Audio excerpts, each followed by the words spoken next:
Hello, selamat datang di studio bocor kami, tempatmu mendapatkan bocoran film India sampai tuntas.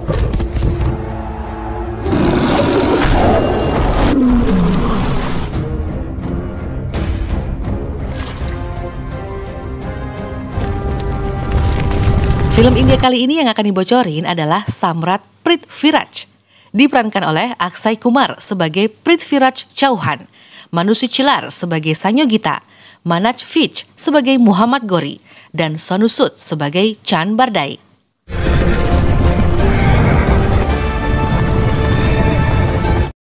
Mau sapa-sapa dulu ya, yang sempat komen, hello ZZ apa kabar, dibacanya Z gitu ya. Terus ada Siti Islamiyah, ada Ansori 101, terus Bintang Aquarius Official. Ada juga Yudhistira Rio. Lanjut mau sapa juga namanya Lola Bunda 1521, Rosa Serwood Ianan. Terus ada lagi akun yang namanya Dartika. Ada juga Maya Paramita, Satria Buana, dan terakhir ya untuk kali ini ada yang namanya Natalia Edowai Maga. Makasih ya buat semua yang support channel ini. Pokoknya yang lagi nonton nih, pokoknya semua lah ya. Semoga rezekinya melimpah. Yang jomblo segera dapat pasangan yang gak bikin sakit hati mulu. Buat yang udah punya pasangan juga semoga langgeng sampai kapanpun. Bahagia, sehat, dan sentosa buat semuanya. Amin.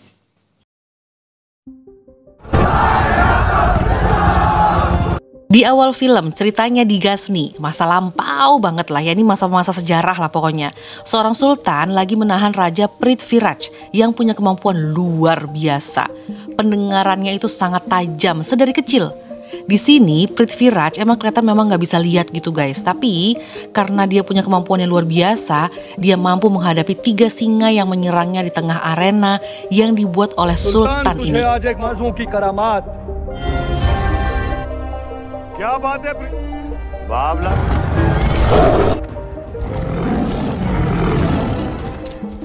Kemudian cerita kita flashback dulu ya ke beberapa waktu sebelumnya.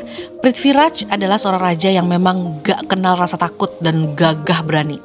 Seluruh rakyatnya dan prajuritnya itu sangat mencintainya. Nah, sekarang nih ceritanya sang raja itu melindungi seorang bernama Mir Hussain. Sultan mengutus anak buahnya untuk memberi pesan ke Prithviraj supaya mengembalikan Mir Hussain. Karena menurut Sultan yang dilakukan sama Raja Prithviraj itu sebuah kesalahan besar katanya gitu. Lah, padahal Prithviraj ini nggak dalam rangka menahan Mir Hussain loh, tapi justru ingin melindunginya gitu. Jelas Prithviraj menolak permintaan Sultan. Jadi Mir Hussain dan juga Sultan Gori ini tuh mereka bersaudara. Jadi mereka tuh bertentangan karena Hussain itu dekat dengan seorang penari yang namanya Citraleka. Mereka itu saling cinta terus kabur. Ngamuklah Sultan Gori ini. Tapi Raja Prithviraj menghargai kisah cinta mereka. Prithviraj malah mau melindungi mereka dan berjanji akan membantu mereka dan membawa ke kerajaan. Sultan Gori pas tahu masalah ini nih ya tambah marah dong. Perseteruan antara Raja Prithviraj dari Hindustan dengan Sultan dimulai deh nih. By the way, ini adalah Paman Kanha. Dia ini memang ditutup matanya karena dulu sempat membunuh tamunya raja. Jadi ceritanya Raja Prithviraj ini mau mencongkel matanya gitu, mau dihukum. Tapi nggak jadi karena dia akhirnya ingat kan ini pamannya dan ini adalah paman kesayangannya juga gitu. Jadi ya udah, pengganti hukumannya adalah matanya ditutup. Sang paman ini paling gak suka dan pasti akan melawan orang yang berani terhadap Prithvi. Jadi Prithvi itu adalah panggilannya keponakannya gitu. Tapi karena perang akan dimulai, Prithvi meminta pamannya untuk membuka tutup matanya.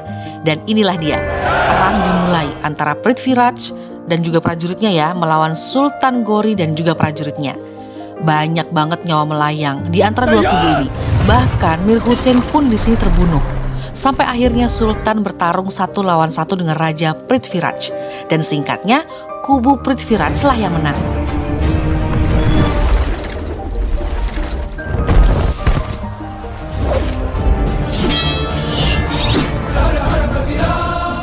Tapi sebenarnya Sultan gak langsung dibunuh, dia malah ditahan aja. Paman Kanha udah jelas pengen banget memenggal kepalanya sang sultan. Tapi anak buah kepercayaannya Prithviraj bilang kalau saat ini belum takdirnya sang sultan meninggal katanya gitu. Dia tuh kayak punya penglihatan gitu loh kapan sultan akan mati. Katanya sultan akan mati saat dia terbunuh dan bersamaan dengan saat Prithviraj juga mati. Kok serem gini ya? Tapi ternyata memang Sultan gak dibunuh oleh Prithviraj. Menurut Prithvi, si Sultan ini bahkan gak pantas dihukum kematian gitu deh. Karena dia tuh pengecut dan suka merendahkan perempuan. Katanya kematian hanya untuk mereka yang pemberani. Waduh, dan oke, sang sultan dibebaskan. Cerita selanjutnya adalah tentang Raja Prithviraj yang akan dinobatkan menjadi Raja Delhi. Nah, Raja Kanauj meminta orang kepercayaannya datang ke Prithviraj. Jadi, Raja Kanauj ini mau minta setengah dari Delhi. Lah, kalau nggak disetujui oleh Prithviraj, ya alamat bakal perang, katanya gitu. Prithviraj pun menerima undangan perang tersebut. Jadi emang ya udah mau perang aja gitu. Nah, sementara itu di kerajaan Raja Kanauj itu udah dengar kabar kalau Prithviraj memilih perang daripada menyerahkan setengah Delhi kepadanya. Nah, si raja marah dan membuat patung Prithviraj yang berdiri di gerbang mereka. Itu artinya mau merendahkan Prithviraj, seakan-akan Prithviraj ini menjaga gerbang kerajaan dari Raja Kanauj. Sang putri Sanyogita ini bete banget karena ternyata dia tuh jatuh cinta loh ke Prithviraj. Dia menentang kelakuan ayahnya itu. Sang ayah juga marah besar pas tahu Tuan Putri Sanyogita, anaknya sendiri, jatuh cinta ke musuhnya. Ibunya sang putri udah berusaha nasehatin nih. Gimana pun juga Putri Sanyogita gak bisa nikah sama Raja Prithviraj gitu. Putri gak punya hak memilih karena pernikahannya pokoknya tuh apa kata ayahnya lah dan bersifat politis, katanya begitu. Akhirnya sayembara memilih suami untuk Sanyogita dilaksanakan nih. Di tengah acara ini sang putri dengan tegas mengumumkan kalau dia nggak mau ada tradisi ini. Dan gimana ceritanya ya, pokoknya tiba-tiba Prithviraj dan pamannya dan beberapa prajuritnya tuh tiba-tiba muncul. Di sini Prithviraj ngelihat patungnya tuh dikalungin gitu. Dia langsung tahu kalau itu adalah ulah Putri Sanyogita. Ya udah, langsung dia diajak ke kerajaannya. Plus beberapa anak buah sang putri pun ikut. Wih, Raja Kanauj marah bener-bener deh ya. Tapi ibu Putri Sanyogita akhirnya luluh dan meminta Prithviraj membahagiakan anaknya. Nah guys, sebenarnya dari pihak Kanauj sebenarnya sudah ada yang ngasih saran supaya menghentikan niat untuk perang. Begitupun di pihaknya Prithviraj, ada yang ngasih saran supaya Prithviraj mengembalikan Sanyogita dulu ke orang tuanya gitu. Lalu nanti akan dibantu membuat pernikahan. Tapi Sanyogitanya juga gak mau. Mereka akhirnya menikah dan benar-benar menjalani hari-hari penuh cinta. Tapi dibalik itu, kedua kerajaan ini masih tetap loh, masih inget sama persiapan perang. Dan guys, Prithviraj dan juga istrinya Putri Sanyogita nih ya, dan juga beberapa pengawal yang lainnya lagi pergi ke kuil gitu. Sementara mereka berdoa dan menikmati waktu, paman Kahna dan prajuritnya Raja Prithviraj sedang bertarung melawan orang-orangnya Raja Kanauj. Aduh, ini kegiatan yang sangat kontras banget deh pokoknya. Satu persatu di pertarungan ini tumbang. Chan di sini juga kayak udah nggak bisa apa-apa, kayak pasrah dengan penglihatan takdir yang dia lihat. Paman Kanha tertembak panah berkali-kali dan dia meninggal dunia dalam keadaan memenangkan pertarungan. Pesan terakhir sang paman adalah dia minta sang Raja Prithviraj tidak boleh berduka cita atas kematian prajuritnya, dan dia juga minta abunya diolesin ke alis sang raja. Ini adalah paman kesayangannya raja loh, mereka tuh deket banget. Jelas dong Prithviraj berduka banget.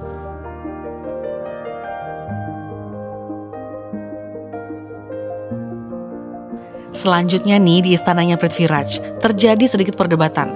Ada yang bermasalah kalau istrinya raja itu duduk di tahta juga gitu, karena mereka merasa wanita tidak seharusnya ada di sini. Apalagi beberapa dari mereka tuh masih sensi, masih nggak terima karena pertarungan sebelumnya mengakibatkan banyak pejuang mereka yang meninggal dunia. Dan perang itu kan melawan tempat asalnya sang putri Sanyogita.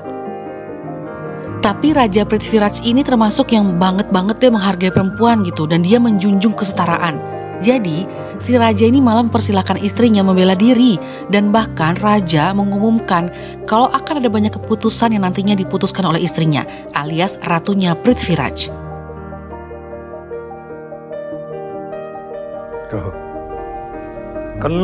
Sementara itu kita kembali nih ke kerajaannya Sultan. Jadi Sultan tuh kena hasut nih untuk mengambil Delhi dan menghancurkan Prithviraj. Perang lagi. Nah, di saat malam hari Sultan dan pasukan itu lagi ngatur strategi. Dan di sini ternyata Sultan tuh sadar kalau kubunya dia tuh bakal kalah. Karena menurut dia dan pasukannya nih ya, Prithviraj dan juga orang-orangnya Prithviraj ini begitu emosional untuk membela tanah air mereka. Mereka tuh menganggap tanah airnya tuh ibu pertiwi gitu katanya. Ya udah karena kekuatan itulah, jadi pasti Prithviraj dan pasukannya akan menang katanya Sultan begitu. Nah karena dia sultannya ini ya ngerasa bakal kalah, pakai cara licik lah dia untuk menghancurkan Prithviraj gitu. Saat mereka semua tidur, diem-diem tenda dan juga pasukannya Prithviraj ini orang-orangnya dibakar dan dibunuh. Gila.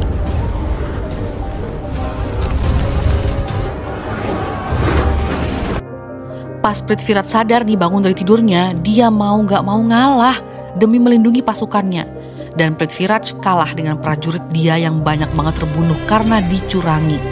Astaga kesian banget. Nah di istananya Prithviraj sendiri akhirnya ratu dan yang lainnya tuh ya udah denger kabar menyedihkan ini. Ratu dan juga para istri pejuang kerajaan bersiap mengorbankan jiwa mereka untuk masuk ke api suci. Aduh kok jadi gini guys. अपने वीरों को हम अपने आंसुओं की नहीं, Raja अपनी Prithviraj आत्मा की ini आहुति dipasung dan dibawa ke kerajaannya Sultan. Nah, di waktu yang bersamaan Ratu yang sudah menceburkan dirinya ke api suci. Dia mengorbankan jiwanya karena kekalahan kerajaannya. Sedih banget loh.